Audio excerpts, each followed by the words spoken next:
Olá pessoal, hoje eu quero mostrar para vocês 10 curiosidades, 10 coisas que provavelmente você não sabe sobre o Golf MK7, a versão alemã. Essa daqui é a TSI 1.4 Turbo 2014.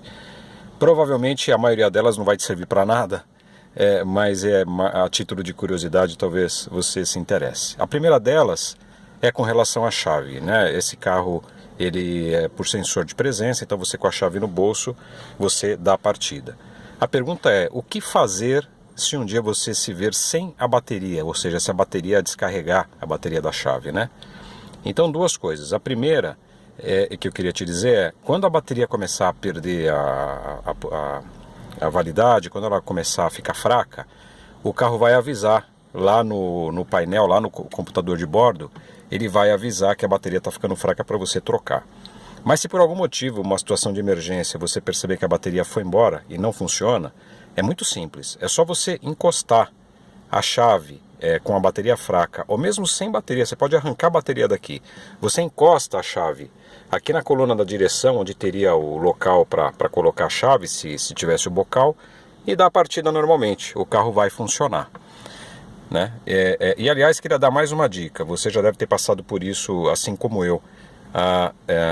Para evitar que o manobrista na pressa, enfim, na correria, ele acione o canivete e tente enfiar a chave onde não tem o buraco e vai acabar arranhando o seu carro, eu coloco aqui uma fita durex pequena, né? Porque por mais que você avise o manobrista que esse carro é start-stop, na ida tudo bem, na volta muitas vezes ele esquece e vai tentar enfiar a chave onde não existe, né? Acaba arranhando todo o acabamento do carro. Então eu coloco essa fita durex, porque, enfim, faz o manobrista pensar um pouco, porque ele não vai conseguir, aí ele vai lembrar que tem o botão. E do lado de fora do carro, se você precisar abrir o carro sem que a chave também esteja funcionando, você deve ter notado que não tem também onde enfia a chave, é só você tirar aquela capa plástica, tem uma capa plástica que cobre a maçaneta. Se você arrancar, tem sim lá um local onde você consegue enfiar a chave, inclusive desativar o sistema de alarme, né? Então, essa aqui é a primeira curiosidade. A segunda coisa que eu queria te mostrar, eu não sei se você já percebeu, mas esse velocímetro, ele até os 60 km por hora, ele marca de 5 em 5 km. E a partir dos 60, ele marca de 10 em 10. Né? É curioso, quando você acelera esse carro, apesar de ele ser um carro que eu já comentei, ele tem um desempenho bastante legal, né? Ele faz de 0 a 100 em 8 segundos e meio, que não é um desempenho desprezível. Apesar disso, quando você presta atenção no movimento do velocímetro, dá a impressão que ele é até muito mais rápido do que ele é, né? Ele causa essa sensação, porque o velocímetro ele mexe muito. Mas tem essa característica que eu não conheci em outro carro, né? Ou seja, essa diferença aí a partir dos 60 por hora, que ele marca de 10 em 10. Tá certo? Terceira coisa que eu queria te falar, a terceira curiosidade é com relação ao acelerador. Provavelmente você já percebeu que tem uma espécie de um buraco nesse acelerador, tem um vácuo, né? E isso é proposital, isso faz parte da intenção desse carro de ter um nível maior de eficiência, né? Então, você tem uma resposta que às vezes, principalmente em baixa velocidade ou em manobras, parece até um pouco desconfortável, porque ele tem realmente um buraco, um vazio. E o melhor remédio que tem para acabar com isso tem tem alguns equipamentos vendidos aí nas lojas que você consegue mexer no carro, né? Aqui em São Paulo a NASCAR Chips é a minha preferida, lá em São Bernardo do Campo, que chama, se eu não estou enganado, é Sprint Booster, outros chamam de gás pedal, que é um negócio muito simples, custa algo de entre R$1.000 e R$1.500. A instalação não dura 5 minutos, porque ele simplesmente coloca um equipamento lá no pedal do acelerador, no acelerador eletrônico, que vai reduzir, ele vai acabar com esse gap, vamos chamar assim, que tem na aceleração, né? Ele deixa em 3 níveis. Ou você deixa normal, como vem da fábrica. Se você optar pela luz verde ali, pela opção 1, ele diminui bastante esse buraco, e tem uma terceira opção, que acende até uma luzinha vermelha aqui embaixo, que aí o acelerador ele fica muito esperto, né? O carro fica muito mais esperto, não muda em nada a questão da mecânica, não tem problemas com garantia, pelo menos é o que consta, e o carro fica realmente diferente de guiar, né? A quarta curiosidade, que talvez você saiba, talvez não, esse carro tem o start-stop, né? Então você dá a partida e aí toda vez que ligar o carro, a função Start-Stop está funcionando. Significa dizer que toda vez que você parar num farol, ou toda vez que você trazer o carro para a imobilidade, ele vai acionar o freio de mão eletrônico, se você tiver com o cinto de segurança afivelado, senão ele não faz isso, e ele vai desligar o motor e ele volta a ligar assim que você acelera, ou tem algumas outras situações, né? Por exemplo, se o ar-condicionado não está dando conta, ele liga de novo o carro para poder gelar o carro, enfim. Agora, como fazer se você não quiser apertar esse botão, que aí desarma o Start-Stop, mas se você quiser que ele funcione só quando você quiser, conduzindo o carro, também é algo simples, né? Quando você parar no semáforo e quando o carro realmente chegar na imobilidade e ele parar, experimenta tirar rápido o pé do freio. Se você tirar o pé do freio em menos de 2 segundos, ele não vai desligar o carro, mesmo com a função Start-Stop ativada. Ou seja, isso ajuda você a administrar um pouco melhor nas vezes que você quer que o carro desligue e nas vezes que você quer que o carro se mantenha funcionando, né? Uma outra curiosidade, gente, que provavelmente não vai ser muito útil, mas enfim,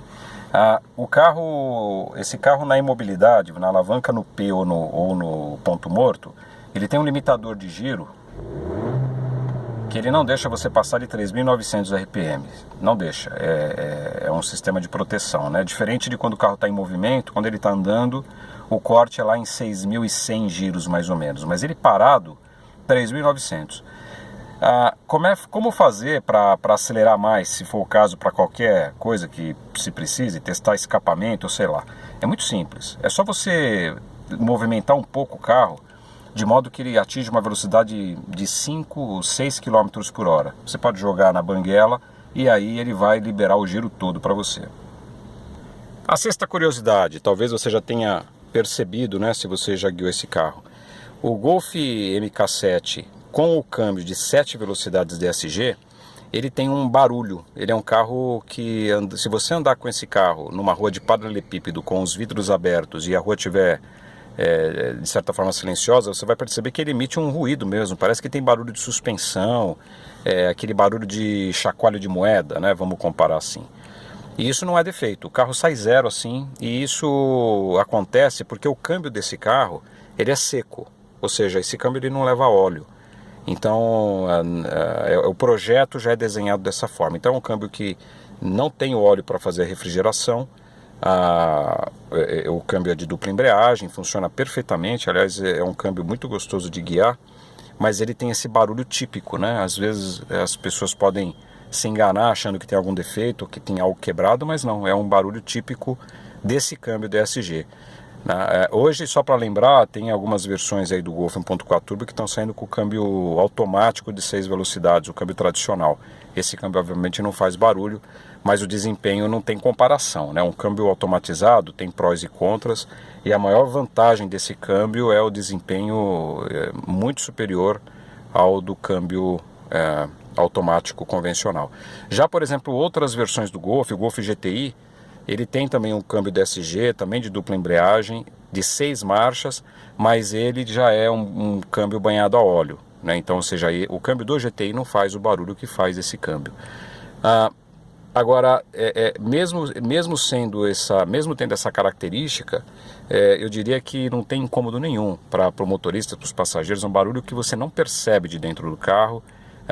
Precisa ter realmente um ouvido muito afinado e num dia de silêncio na rua para você poder notar algum ruído diferente.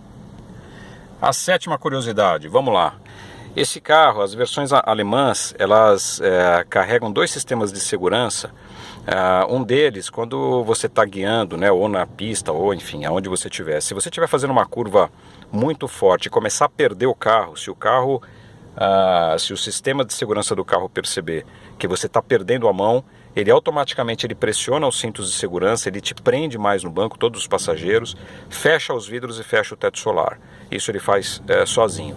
E um outro sistema, o Multi-Collision Brake, esse sistema, a partir do momento em que acontece algum acidente, que aciona os airbags, o carro automaticamente ele freia até 10 km por hora, evitando que, em caso de perda de consciência do motorista, o carro desgovernado acabe causando outros acidentes. Eu não sei afirmar se as versões mexicanas e principalmente a brasileira, se elas têm esses dois sistemas. Eu suponho que não. Eu passei em 4 concessionárias Volkswagen, perguntei para os vendedores, ninguém sabia me dizer, alguns sequer conheciam esses sistemas, né? E olhando no site da Volkswagen, ela não diz que tem, nem que não tem. Eu suponho que não tenha, mas eu não sei afirmar. Se alguém quiser postar algo para nos esclarecer, até seria legal. O nono ponto que eu queria também falar para vocês é, com certeza, muitos de vocês que compraram o Golf MK7 não receberam o cabo, que é um cabo que você ganha aqui, que vem acompanha o carro, para você conectar aqui no console e poder ligar no seu iPhone 5, né? Ou um outro cabo que você tem aqui, a saída USB. Aconteceu muito aí dos consultores técnicos na hora de entregar o carro esquecerem e não entregarem esse cabo, né? Você tem direito de ir buscá-lo, tá certo? Aí, a última curiosidade, algo que tem deixado muitos donos de Golf um pouco enfurecidos, assim como eu, esse carro tem GPS e dentro lá do porta-luvas, que é na central multimídia, tem o cartão de memória com os dados do GPS, né? E quando você compra o carro, a Volkswagen diz que você tem 3 anos de garantia, no período de garantia do carro você tem direito a atualizações do mapa do GPS. Aí eu pergunto, alguém já conseguiu fazer essa atualização, gente? Se vocês conseguiram, por favor, dá uma dica, porque assim, testando com internet de alta velocidade, o computador ficou um dia, 24 horas inteiro baixando o arquivo e não tinha baixado 10%. É uma coisa assim, absurdamente grande que é inviável, né? Ou seja, eu não consegui atualizar o GPS desse carro pelo tamanho do arquivo que vem quando você pede para baixar. Tá certo? Eu liguei na Volkswagen, você pede para alguma outra solução, mas infelizmente eu não encontrei. Tá bom? Essas foram as 10 curiosidades que talvez você não soubesse sobre o Golf MK7. Provavelmente todas ou algumas delas não servem para nada, tá certo? Mas valeu a brincadeira, valeu o papo aqui. Um abraço para vocês.